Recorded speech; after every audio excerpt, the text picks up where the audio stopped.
こんにちは。つい先日、インスタ360 Flow 2 Pro と DJI の Osmo Mobile 6の比較動画を公開しました。おかげさまでこちら結構大勢の方に見ていただいてるんですけど、その動画を出した直後にですね、DJI が今度は Osmo Mobile 7シリーズを発表しました。で、どのぐらい変わったのか私も気になりましたので、今回自分で買ってみました。変わっているといえば変わっているんですけど、この違い大きいと見るか小さいと見るかは、見る方というか、用途次第かなというところです。で、今回も前回と同じようにこのインスタ360 Flow 2 Pro とこの DJI Osmo Mobile 7、私購入したのは 7P なんですが、この2機種を比較してみたいと思います。で、10項目に分けていろいろと比較をしてみました。ジンバルのデザインとか操作のしやすさ、それから手ブレ補正で、さらに新しく搭載されているこの AI トラッカーとか多機能モジュールの比較もしてみました。あとはアプリの違いなども比較しています。では早速始めていきましょう。で、まずは外観のデザインとかスペックなんですが、見ての通り結構ね、対照的な2台になっています。Flow 2 Pro はもう本当ミニマリスティックなデザインで余分なロゴとかもなくてね、非常にシンプルな外観になっています。で、Osmo Mobile 7シリーズは、外観的には先代とあまり変わっていないように見えるんですが、このアームの部分が大幅に改善されています。先代はひねって展開するみたいなちょっとややこしい動きだったんですが、今回はもうパカッと開くだけでスイッチが入るようになっています。このアームの部分に関してはこの2機種かなり似ています。で、Flow 2 Pro はアームの部分に LED が仕込まれていたりとか、あとモーターのところが少しスケルトンになっていたりして結構かっこいいです。で、これアームのところに自撮りミラーがついています。背面カメラの方が高画質なんですが、背面カメラで自撮りをしている時なんか自分をね、確認することができないんですけど、これを見れば、だいたい自分がどんな風に映っているかっていうのが見えるようになっています。非常にアナログな仕組みなんですけど、結構役に立ちます。で、スマホを取り付ける方法はどちらも同じなんですが、こういったクランプ式のものでまず挟み込んで、それを磁石でペタッとアームに取り付けるようになっています。磁石なんでどのぐらい磁力があるのか落ちないのか心配な方もいらっしゃると思うんですけど、結構ハードに揺らしても簡単には外れません。で、どちらもオプションなんですけど、マグセーフを利用したマグネット式のマウントも出ています。こんな感じでマグセーフのところにペタッと貼り付けて、それを今度アームにつけるだけです。クランプで挟まなくていいのでかなり時短になります。で、ここ結構大きく変わったんですが、Osmo Mobile 7にもこういった内蔵の三脚がつきました。インスタ360 Flow 2 Pro はアルミ製の結構長めの三脚がついています。足の長さはね、結構比較すると違いがあります。倍とは言わないです。1.5 倍ぐらいでしょうかね。こんな感じで置いた時も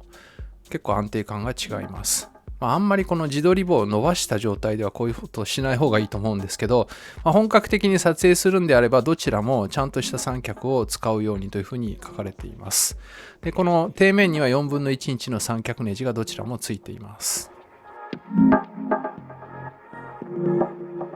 で、重量はこういったクランプとか AI トラッカーなどをつけた状態で Flow 2 Pro が 393g、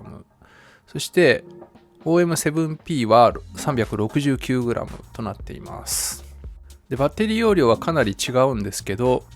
使用可能時間はどちらも10時間ぐらいになっています。で、充電は Flow 2 Pro が2時間、Osmo Mobile 7P が 2.5 時間となっています。どちらもモバイルバッテリーのように使うこともできます。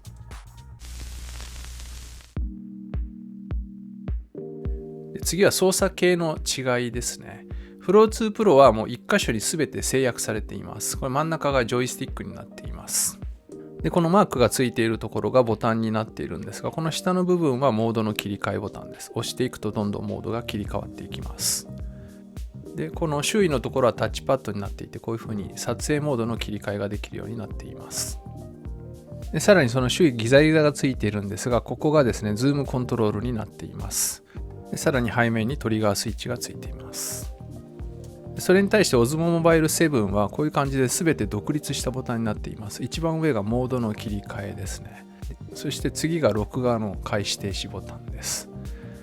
で、その下がカメラの回転とかスマホの回転ボタンになっています。で、さらにこのダイヤルでズームコントロールしたりとか、一回押し込むことによってフォーカスのコントロールもできるようになっています。で、さらに多機能モジュラーを装着したときは、このダイヤルでライトの調整、明るさとか色温度の変更ができるようになっています。背面トリガーは同様です。でトラッキング状態が確認できるこの緑色のライトなんですが、Flow 2 Pro は本体のこの部分がぐるっと光るようになっています。どちらにいてもどこからでも確認できる見やすいライトになっています。で OM7P はこの多機能モジュールのこの部分の LED が光って、この色で状態がわかるようになっています。で次にジンバルの動作モードなんですが、これは大体どのジンバルも共通していて、パン&ティルトフォローとか、横方向だけフォローするパンフォローとか、あと FPV モードなどが搭載されています。さらにトリガーボタンを握り込んで置くことによってロックモードといって、手がどんな方に揺れてもカメラはずっと一点を見つめ続ける、そういうモードも搭載されています。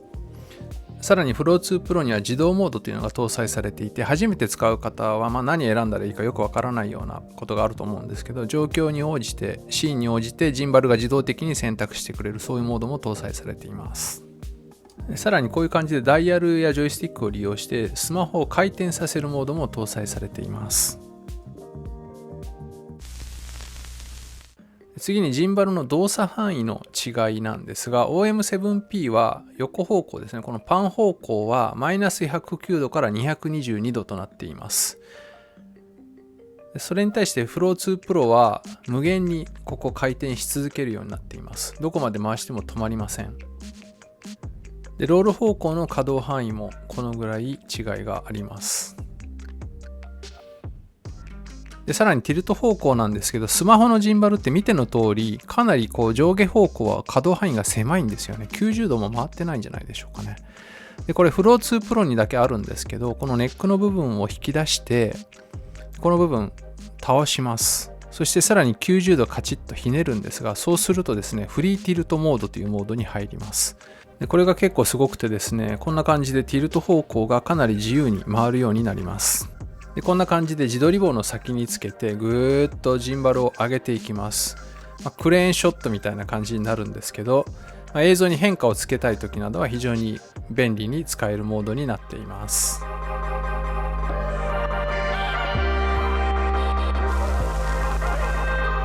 次にジンバルを購入する主な一番の目的であるこの手ブレ補正に関してなんですが、これに関してはどちらも差がないように感じました。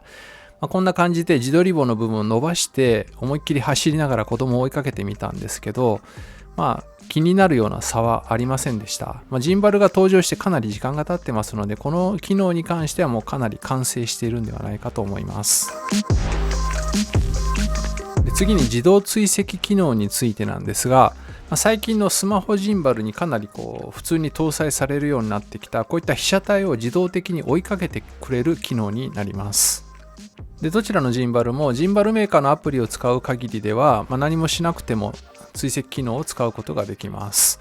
インスタ360はこのスタジオという、X4 とか ACE Pro などでも使うアプリなんですが、このアプリ内で追跡ができます。DJI はミモアプリですね。Osmo Action とか Osmo Pocket などでも使うアプリなんですが、このアプリ内でカメラ機能を使って撮影をすることができるようになっています。この映像を見るとわかるんですけど、ここでジンバルのこの可動範囲の違いが出てくるんですね。Flow 2 Pro は無限に回るんですけど、Osmo Mobile はこんな感じで止まってしまいます。でさらにインスタ360はこれ AI トラッカーというものなんですけど、あと DJI は多機能モジュールというものが用意されています。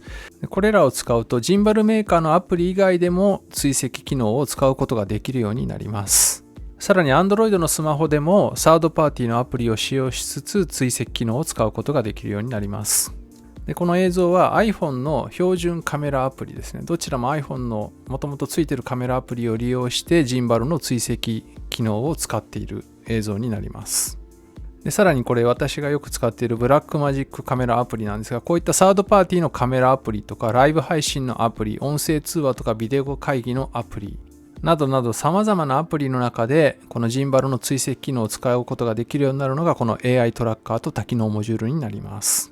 さらにどちらのジンバルもジェスチャー操作でカメラを操作したりトラッキングの開始停止をしたりすることができます。で次にこのモジュールの取り付け方法なんですが、Flow 2 Pro はこういう感じで ARM のところの USB-C コネクターに直接差し込みます。なのでマグネット式のマウントもこんな感じで使うことができます。対する DJI の方はクランプのところにこういう感じで多機能モジュールを取り付けます。なのでこのクランプを使うとき以外はこの多機能モジュールが使えないことになります。でこの AI トラッカーも多機能モジュールもどちらもライトの機能もついています。色温度を変えたり明るさをいろいろ変えて、暗い中でも明るく撮影することができるようになっています。でさらに DJI の多機能モジュールはこういう感じで USB-C ケーブルで接続することによってマイクの受信機にもなります。対応しているのはマイクミニという DJI のマイクになります。私は DJI マイク2というのを持ってるんですが、これは残念ながら対応していません。アップデートでつながるようになるといいんですけどね。で Flow 2 Pro はこの AI トラッカーオプションで買うこともできますし、こういう感じでバンドルキットも登場しましたので、こういうふうにセットで買うとかなりお得に購入することができます。DJI の方はこの 7P というのは最初からついてきます。7という方にはこのモジュールはついてきません。でこれ Flow 2 Pro だけの機能になるんですが Apple Dock Kit にも対応しています。Apple Dock Kit って何かというと Apple が最近発表した企画なんですが、これに対応しているジンバルなどを使うと特別な装備がなくても様々なアプリの中で自動追跡の機能が使えるという機能になります。今お見せしているのも AI トラッカーはついてないんですが Zoom とかインスタライブとかカメラアプリの中でも自動追跡ができています。で対応するアプリは今のところ200以上というふうに書かれています。でそれぞれの追跡機能とそれぞれのこのトラッキングモジュールとの関係がややこしいと思いますのでちょっとまとめておきたいと思います。でまずどちらのジンバルも iPhone でも Android でもそのジンバルメーカーのアプリを使っていれば何もつけなくても自動追跡の機能を使うことができます。でさらにこのそれぞれのジンバルに追加でモジュールをつけることによってサードパーティーのアプリの中でも追跡機能を使うことができるようになります。これも iPhone でも Android でも対応しています。さらに Flow 2 Pro は Apple Dock Kit に対応していますので iPhone を使っている限りでは、多少追跡の精度とかスピードは落ちるんですがサードパーティーのアプリ内でも自動追跡の機能を使うことができるようになっています。ちょっと複雑になってきましたが皆さんついてきてくれてるでしょうか。時々コメントでいただくんですけど、そんなオートトラッキングとか自動追跡とかどうせ使わないからいらないっていう方もいらっしゃるんですよね。確かにそうかもしれないんですけど、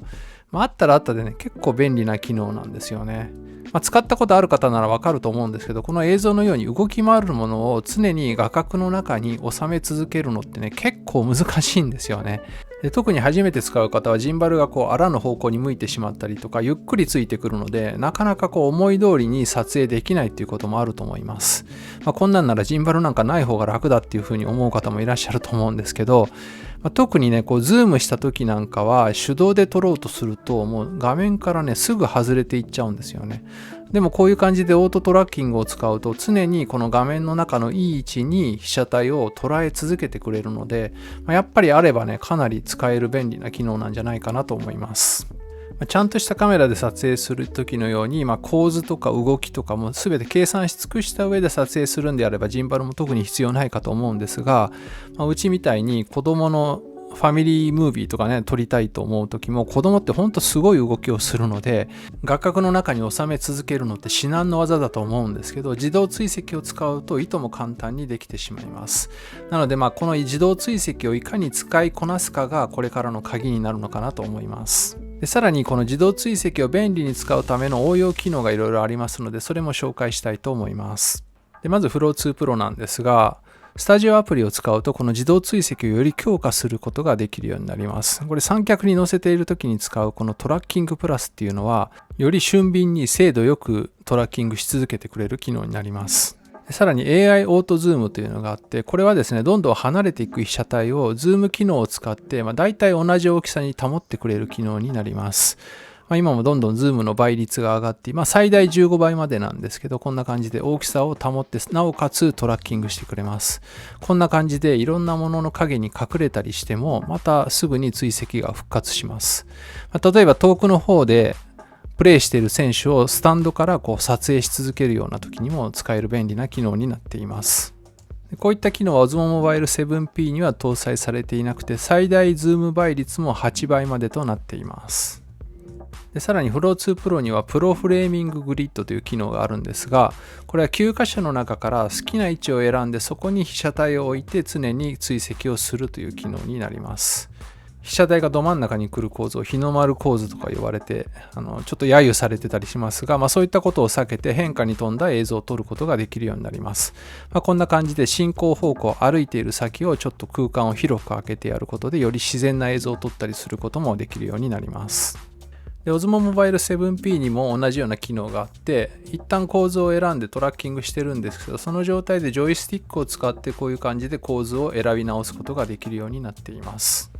でさらにジェスチャーで操作して構図を動かすこともできるようになっています。で次にそれぞれのアプリの独自の面白い機能がいくつかありますので紹介したいと思いますが、まずは Insta360 Flow2 Pro で、これスマホリモコン機能というものになります。QR コードをこういう感じで読み込ませると、特にアプリなどを入れなくてももう一つのスマホがリモコンになります。プレビューしながらスマホを遠隔で操作することができるようになります。自分を離れたところから自撮りするとか便利ですよね。ちなみに Apple Watch での操作はどちらのジンバルも対応しています。でさらに Flow2 Pro にはグループトラッキング機能というのがあって、通常こういうふうに1人がど真ん中に来てトラッキングしてしまうんですが、グループとして認識できるようになります。そうすると2人でも3人でもいいんですけど、こんな感じでちょうどいい位置にこのグループを配置するようになります。でさらにスタジオアプリの中ではログ撮影もできます。こんな感じで後から自分の好きな色味にカラーグレーディングすることもできます。iPhone のカメラ性能を活かしきることができるようになっています。さらにカメラ目線を外さずに原稿を読みながら撮影することのできるテレプロンプター機能とか、360度撮影ができる機能もあります。まるで360度カメラで撮ったかのような写真を撮ることができます。さらにワイドスクリーンモードというのが用意されていて、映画のような縦横比で横長の映像を撮影できます。色もちょっと映画っぽい色味になっています。でさらにライブ配信用のモードが搭載されていたりとか、バスケモードといって、バスケには限定されるんですけど、自動的にこの得点などをカウントしてくれるような、そういったモードも搭載されています。さらに今この左上に出てますけど、編集時にギャラリーというのがありますけど、シーンとか状況に合わせてどういう撮影をするといい映像が撮れるかっていうのを教えてくれる、そんなショットガイドのようなものも出てくるようになっています。で DJI の MIMO アプリの中には親子モードといって、親子で何かをしている時に自動的に撮影をして後で編集してくれるモードとか、ストーリーモードといってインスタのストーリーに載せるような映像を自動的に撮影編集してくれるモードもあります。でさらにこの左上に出てますけど、これもインスタ360同様にシーンに合わせてショットガイドというのがあって、どんな風に撮影すると良いのかっていうのも教えてくれます。という感じでいかがだったでしょうか。かなり盛りだくさんの内容になってしまいましたが、皆さんに刺さる機能はあったでしょうか。皆さんがジンバルを選ぶ際の参考にしていただければ嬉しいです。それぞれのジンバルの詳しい情報は概要欄にリンクを貼っておきますので、そちらをぜひご覧になってください。このチャンネルではこういったジンバルとかスマホ関連、さらにカメラ、アクションカメラなどに関連する動画多数アップロードしています。一度覗いてもらえると嬉しいです。ではまた次の動画でお会いしましょう。さようなら。